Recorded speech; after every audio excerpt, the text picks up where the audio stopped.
Hey everyone, I'm here with Carla Berkowitz, executive producer of Critical Thinking. My name is Noah, and I'm here from Wehpa. So Carla, how are you today? I am great. Thank you for having me. I appreciate it. Love to talk about critical thinking any chance I get. Of course, yeah. When my family and I, when we first watched the film, we just loved everything about it, like the culture, the music, the storyline. It was just captivating and interesting. I just loved how you guys fought for for the whole film and everything and stuff. So I was wondering, like, for distribution rights, were you a little shocked that it made its way up to Canada? Did you figure it would stay in the States, or did you think it would go globally? Well, so that's a good question, and it's a little bit of a longer answer. Okay. So before COVID happened, we had been accepted into South by Southwest, Mhm. which is, I don't know if you know, but it's one of the preeminent, if not the preeminent film festivals in the United States, in the world. And it was perfect for us because it's a brainiac kind of festival, and Yeah. we're a chess movie, and we thought it was great. And we had a prime slot Saturday night, 8 o'clock. We were bringing the whole cast, like 40 people, and it was just amazing. And we were so grateful after 20 years. And then a virus came to the world and destroyed everything. And that's the subject of another movie, whatever. But, about the virus and how long it would be, and theaters closed, and it was just terrible. So I didn't really give myself the opportunity as the executive producer that I have to hand over a film, and have like a whole life cycle to the project. It's not just making the movie, but it's selling it as well. Of course. So I didn't really give myself the opportunity to get sad or upset or nervous. I just simply pivoted a bit, and we actually did sell the movie worldwide and North America. So it took Yeah. on a different trajectory. It didn't get into theater. Well, it got into theaters, but theaters closed, and it just became straight to video, which we were very honored because in North America, which includes Canada, which I understand that's where you are. Yes. Um, my second favorite place in the world, but it has, since it got released in September, it has been available on everywhere but Netflix. At the time, it was on Apple TV, iTunes, DirecTV, Stars, Vudu, Fandango, iTunes, Redbox, every single cable provider available. You just talk into your remote, it comes up. YouTube had it for, obviously to rent. So it was basically available everywhere, and even in Canada, in North America. And then when we sold it worldwide, it is now available in almost every country. It's like a cult movie in Taiwan, which is amazing because there's no COVID and people can see it in theaters, and it's like people love it there. And Nigeria, South Africa, England, Paris, Germany, Russia, Israel. I mean, it is everywhere, and in every place. It's translated into a different name. I found out yesterday by coincidence that in Russia we're actually translated as Queen's Gambit, which is really kind of funny. Yeah. Um, and anyway, a couple of days ago, we found out that we had been picked up by Netflix in Canada. Mhm. So we're not yet on Netflix in the US, but you never know. But Interesting. I'm not, I'm not waiting for it. I'm just simply very grateful for everybody that, all the companies that see the value in this movie and pick it up, so that the lessons that we impart are seen by as many people as possible. And you had to make the decision whether to hold it or to, release it. So what made you want to release the film? Well, my partner is, my business partner, excuse me, is Mhm. a little older. So I, wanted I mean, on a personal level, I wanted the film to come out, as soon as possible, so that, God forbid, anything, should have happened to him, he would have, at least seen the film come out in theaters or on TV, on video. And it just so happened. So that was my particular motivation. We came out, and then a month later, Queen's Gambit came out. So we kind of had a little bit of, even though the two are completely different, one is a beautiful adaptation of a book, Yes. About a woman, and ours is a true story about a 10-year program that changed a lot of people's lives, including my own, by the way. Yeah. So we did decide to release it, and we were hit with the Queen's Gambit situation. So I believe that it was good for us in a way, and in the other way, it took a little bit of the attention away. But to me, there's absolutely no competition. Like I said, we're two different. Yeah, we're two different, completely different. The only thing in common is chess. When you see Critical Thinking, it's not, you don't learn. We didn't make the movie to teach you how to play chess. We made the movie to teach you why you should play chess, and what it can do for you. And however, we just didn't know what was going to happen in 2020 or in a year. Forgetting about my business partner, we just didn't know what was going to happen to the world. And I feel like opportunities don't always come knocking all the time. Yes. On the other hand, sometimes decisions are not good decisions, but in this case, I think that it was a good decision, considering the fact that we are now, Critical Thinking was a 10-year program, and there are 9 years left to tell. So we are working now on developing a TV series based on the. I was so excited. Really exciting. I mean, Yeah. I can't tell you, there are geniuses in every year of this program, and we're very excited to be able to tell everyone's story who was involved. There's so many other true Latino and Black stories that are out there, but you chose to stick with this film, this story. What in particular made you want to choose this story? Why was it so special for you? I had woken up on a Sunday morning in Miami reading the Miami Herald, which in 1997 and 98, there was a magazine that came with the Sunday Herald. And there was a picture of Ito, one of the boys that was in the movie, that is portrayed by George Lendeborg, and who's an incredible actor. And after I read the story, my brain exploded.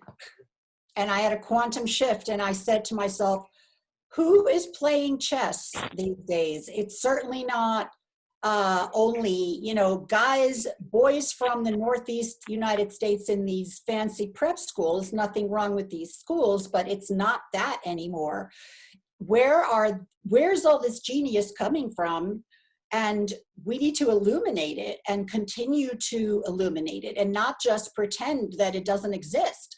So when I met these, they were boys at the time, I said to them, just trust me.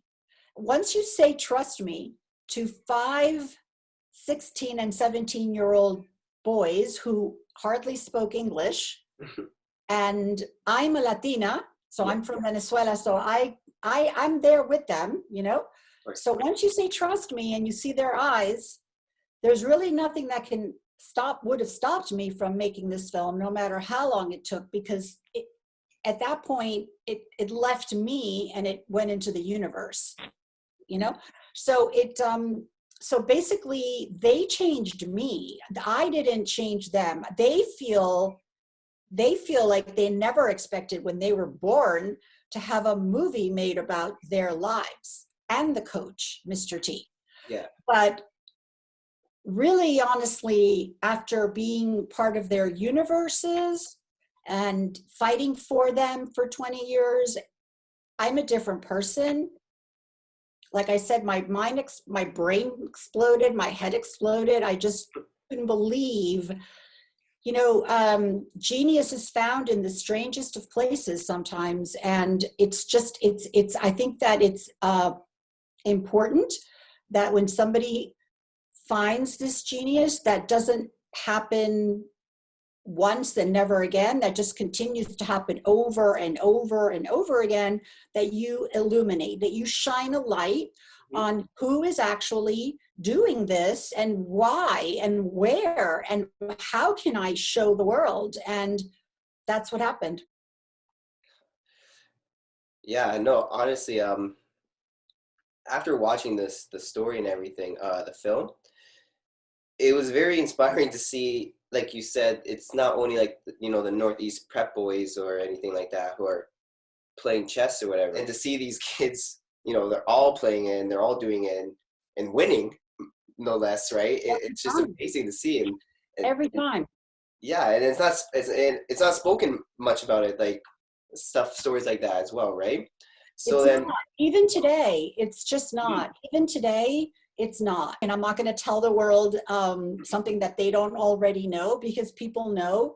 But it's still my responsibility to the boys that I met when they were 16 and 17, to tell the story about their lives and the coach in an elegant, accurate way that doesn't inject Hollywood magic, into the story. And even though some of the language, can be rough in the movie, and some of the scenes that was simply what was happening in 1998 in Miami, Florida at the time. And I wanted it to be as authentic as possible, keeping the locations exactly, even the chess games that were played in the movie, just as a fun fact, were the exact chess games that they played in real life. They had books and they took notes, and we literally just duplicated the game. So watching the film, I can kind of tell that it was true, just because I would be watching and the way the actors would be moving the pieces, the tiles would never be fully like matching right on the middle of the square. It'd be a little off to the side and you see the shakiness. The chessboard would be a little crooked, and it's because you were showing chess as something perfect but messy, which it is. It can be messy. So was that a part of your guys' thought process as well? Showing how chess is a messy game at times? Elegant but messy? That's a really good question, because that was totally by design. We had, I want to do a shout out to our cinematographer. So his name is Zach Zamboni. Okay. He used to be Anthony Bourdain's cinematographer, the food Anthony Bourdain, before he passed away. And we hired him to be our cinematographer because he has a special way of filming. He can make a bowl of noodles in Vietnam look like the most interesting thing in the universe. Imagine what he could do with a chessboard. Yeah. So yes, it was all by design. The boys were consultants, obviously, in the movie. We didn't hire any consultants because we had the actual people there. Exactly. So they were actually, they had about a month or two to practice with the actors to get the swag there, that these guys had, and also how to move the pieces, not to be so worried about putting it in the middle of the square, and not to worry about if the piece moved around and fell. And it was by design. This is the way they played. It was a rough neighborhood, and these kids were rough kids until they weren't. So knowing that it took around 20 years to make this film and everything, and as an inspired filmmaker for myself and for other inspired filmmakers, how did you keep with that patience and dedication to creating this film? Like, did your confidence ever waver at all, or fed up or anything? Like, when you looked into their eyes and you saw them and you say, trust me, which is the one thing I kept saying, just trust me, you can't not continue to pursue it no matter what. I mean, there's just nothing you can't put it down. It's not your responsibility anymore. It's in the universe. And it's also inside their souls.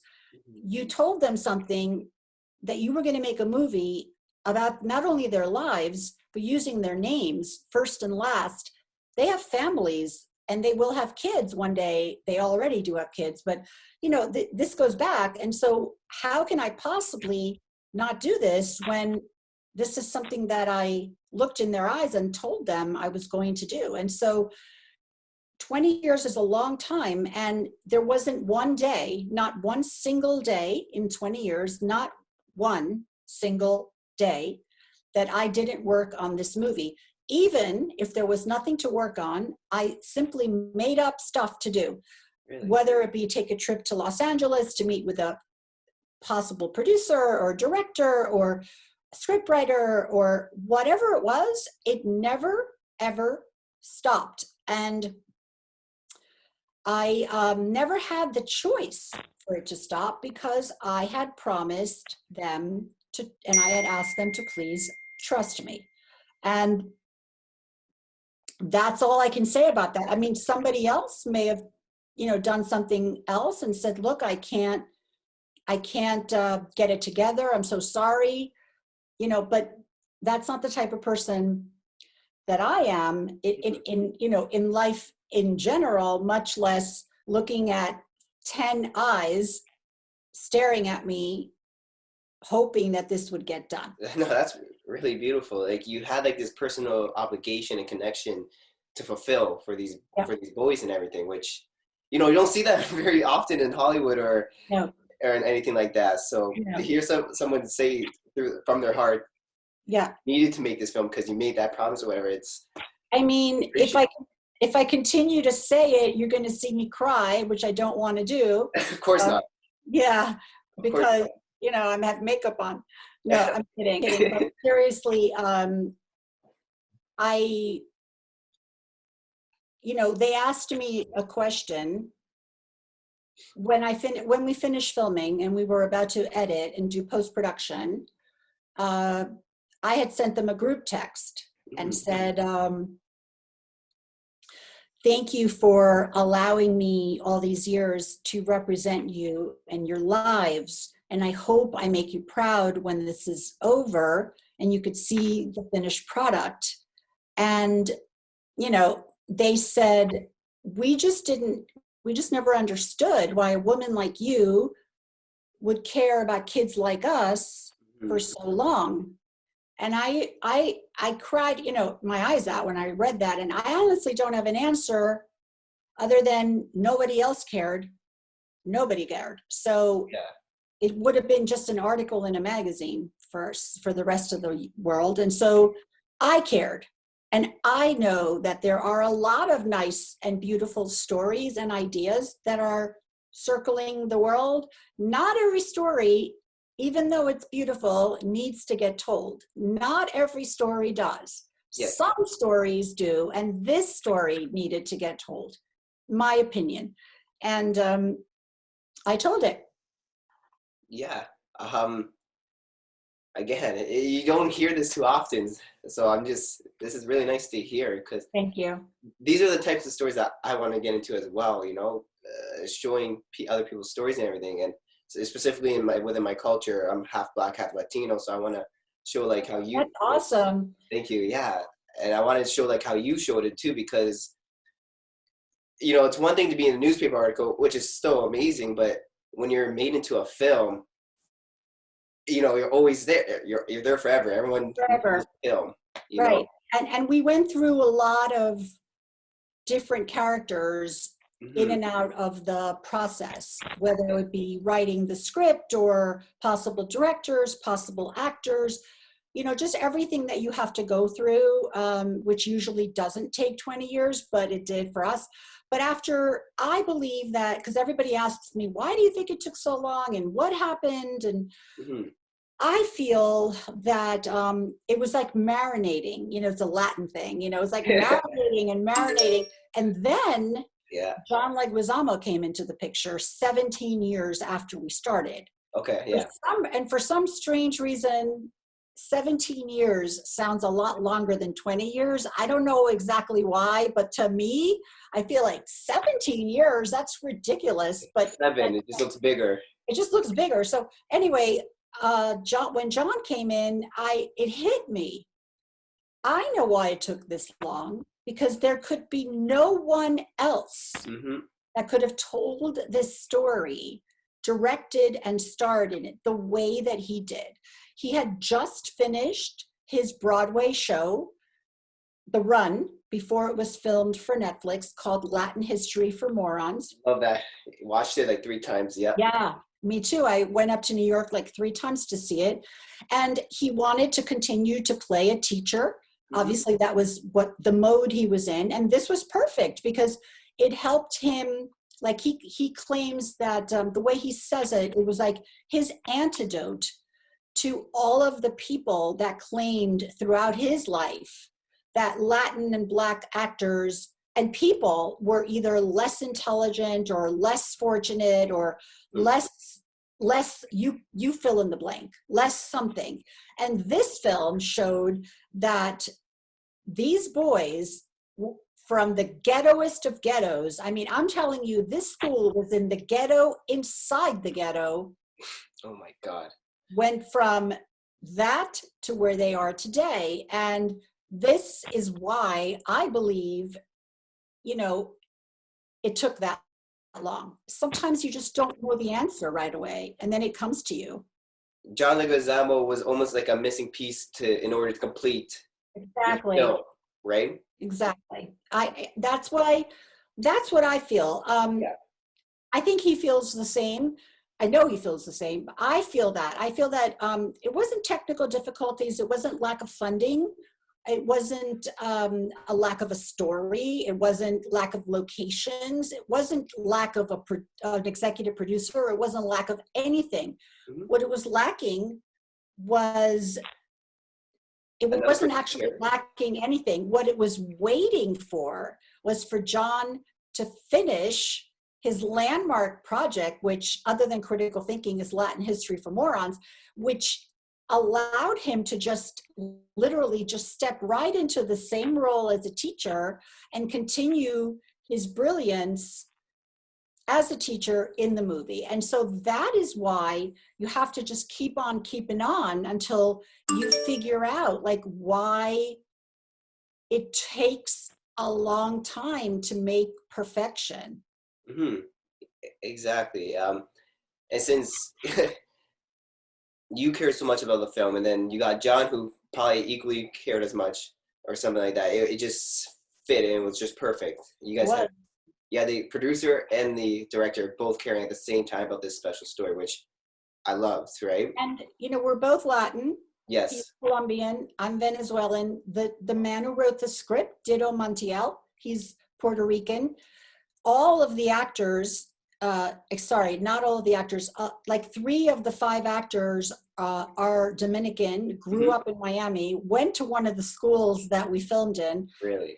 Everyone, the core group around the creation of the story and the movie are all Latin. And that fit in with John's sensibility at the moment, and still does, obviously, but it fit in perfectly with what he wanted to do. Plus, he had never directed, and so this was his directorial debut, which couldn't have thought of a better film to direct other than one that he started and he had such a passion for. Agreed. Yeah. So then, sorry. So after this whole this whole 20 years, this whole journey, with the actual people that you're telling the story about, and then having these actors, these teenagers or not teenagers, but young adults being part of these, being part of the film with John and everything.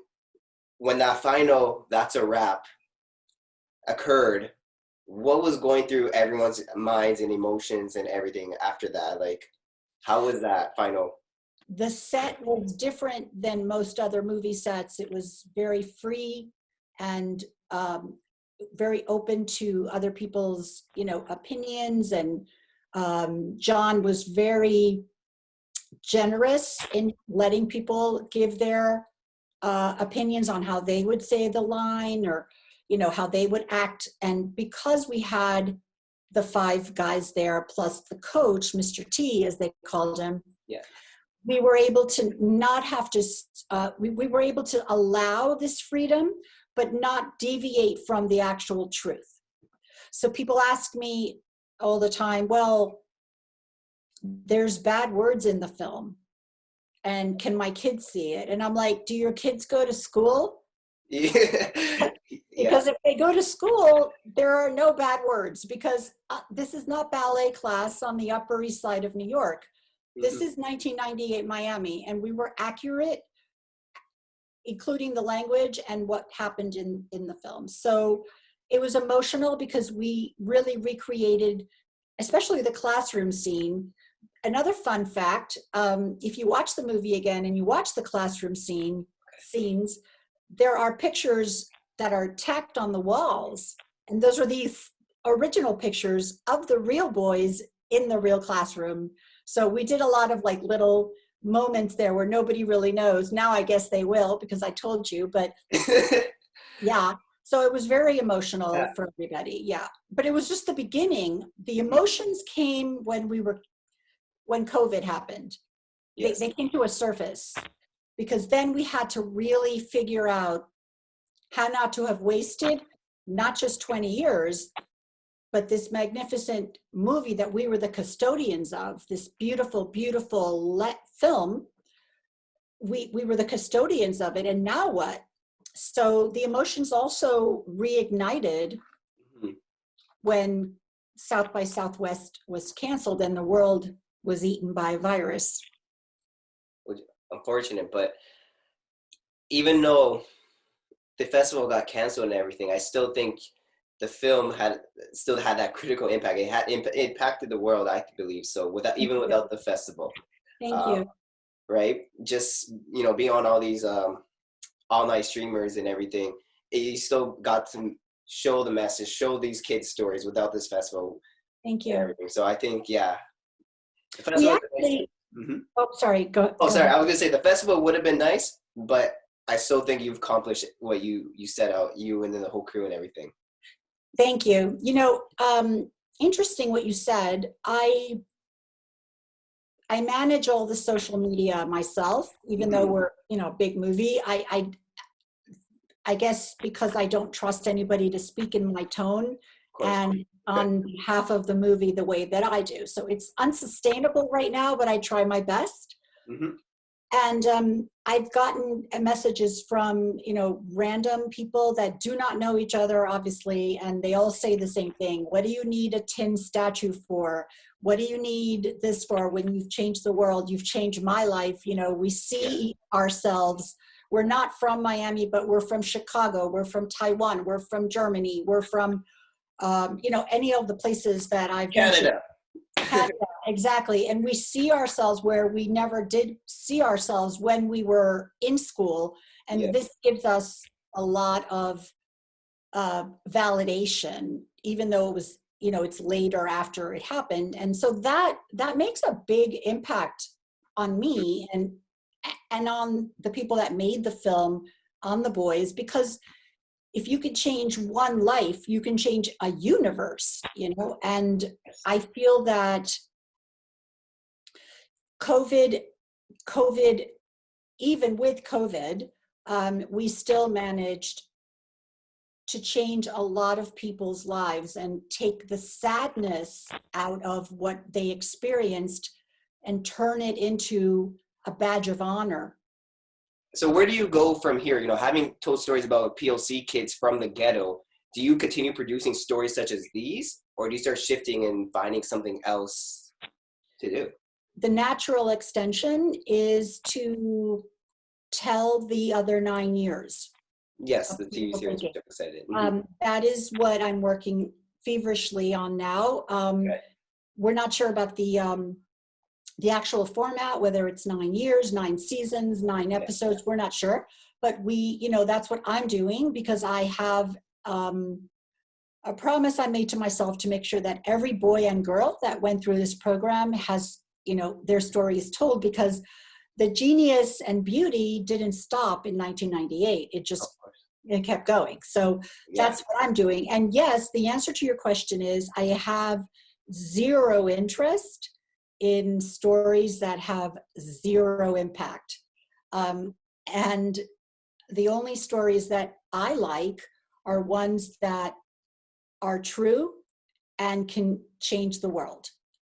Even in the small, it sounds very cliche, I know, but after you've made a movie that has changed the world from everybody that has seen it, then you're like, you have a different, then you can't go down.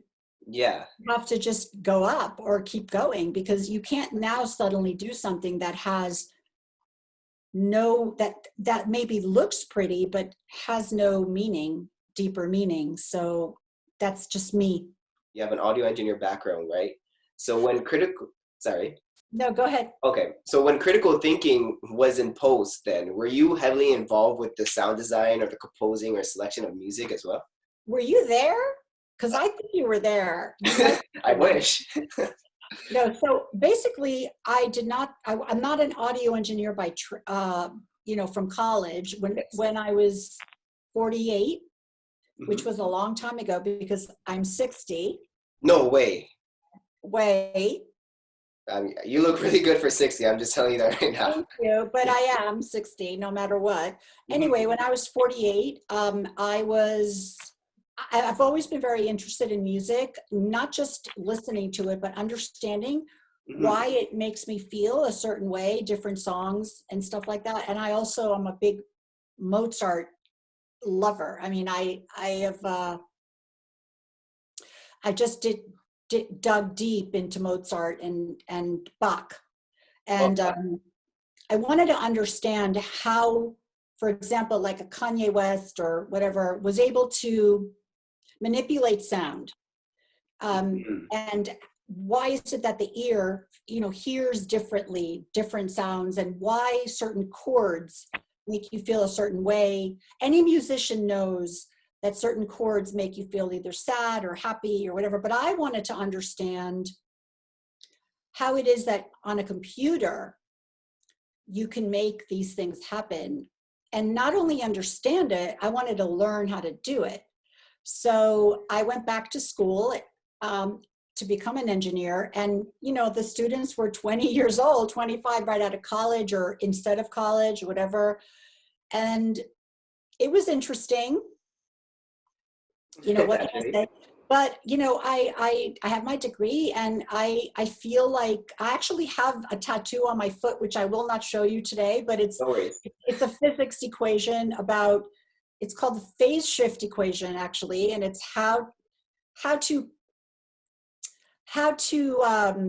make music on a computer without having to count seconds in your mind or whatever. It's actually a formula using frequency times the times this times 360 degrees. It's a whole thing, but it's really how to do it. And the formula is big enough to write it around the room. It's a physics formula, but I took a tiny part because I was very, I learned how to do that. So when we did post and we did the music design, I was certainly not I didn't want to, and I would never have been the lead, engineer, because I never actually, I went to school and I got my degree, but I didn't become an audio engineer for anybody other than myself. Yes. I made my own songs, I did my own stuff, but not for anybody else. So, but when we were designing the sound, they did allow me some input. And that was a lot of fun because that was the one time that I actually understood the language that they were speaking. So that was a thrill for me. Yeah. Man, anything with audio or whatever is very complicated to me. Like, I remember in first year, we had to take sound as a part of our course. Yes. And I realized I'm better at listening to it than playing around with it. So I respect It's not easy. No, it's It's, not. I it's, respect soundies.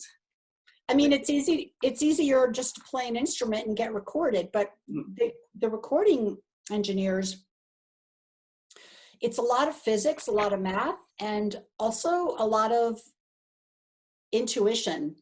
Yes, You know, exactly. and if you have intuition, you can kind of, if you don't have an engineering background, you can tell your engineer, I want it to sound like this. I wanted to, that's why there's like, that's why there's terminology like the T-Pain effect, you know, that kind of thing. T-Pain, the rapper, he Rapper. you know, right. He Yeah. has, he coined, you know, an effect when he sings. And I would say that, you know, Oh. if every rapper or every just singer, you know, when they manipulate their voices on a computer, they use the T-Pain effect. There's so many. That's just one that comes to mind. And I just simply wanted to learn Yeah. what it meant, and I did. But again, I wouldn't consider myself an active audio engineer, but I did learn. So going back to you know, you being an executive producer for Critical Thinking and everything, you also produced numerous fitness videos as well. So I am curious to know, was it a huge jump producing from a film to like fitness videos? And if there was, what are some things that you like from the both different worlds? Well, that's a really good question. And so this was my first movie. I'm Yes, not shy to tell the world that. did a great I job. don't No think worries. I don't think you need to have made 100 movies to be able to make a movie, um, especially when you're surrounded by such talented individuals who make up for the things that you don't know. Mm-hmm. Having said that, in the 90s, when exercise videos were the thing to do, Yeah. I did 15. So internationally distributed. So it's actually the exact same process. You get an idea, you get the money, you cast it, you film it.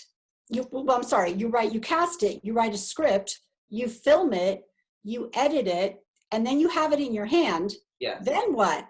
You have to sell it. It's not anybody can make a video. So that experience 15 times over gave me the understanding of a life cycle of an idea. Ideas are everywhere, everywhere. And the idea of every different fitness video I did was a completely 180 from the last one that I did. Okay. And the only thing that joins everyone together, including critical thinking, is to follow the exact, this is for me. I'm only talking for myself, not for the world. But for me, it was the exact same process. It was just on a much grander scale. Whereas the crew for critical thinking may have included a couple hundred people every day, the crew for the fitness videos was maybe 50 people, but yet you still have to sell it and you still have to get your money back and you still have to give the investor his money back and the return on investment. But there is something to say about return on investment. There's emotional return on investment as well. There are people, I believe, that the return on investment is also can make you really happy and not just a lot of money.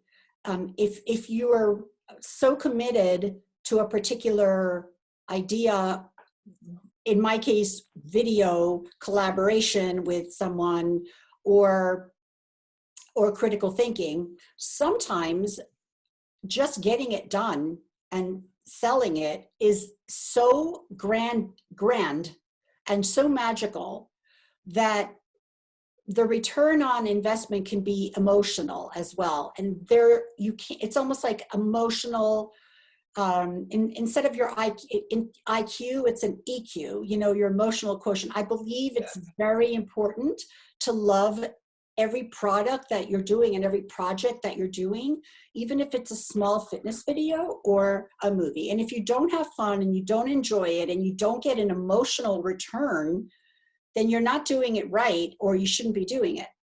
Because if it's just for money, it's not going to work.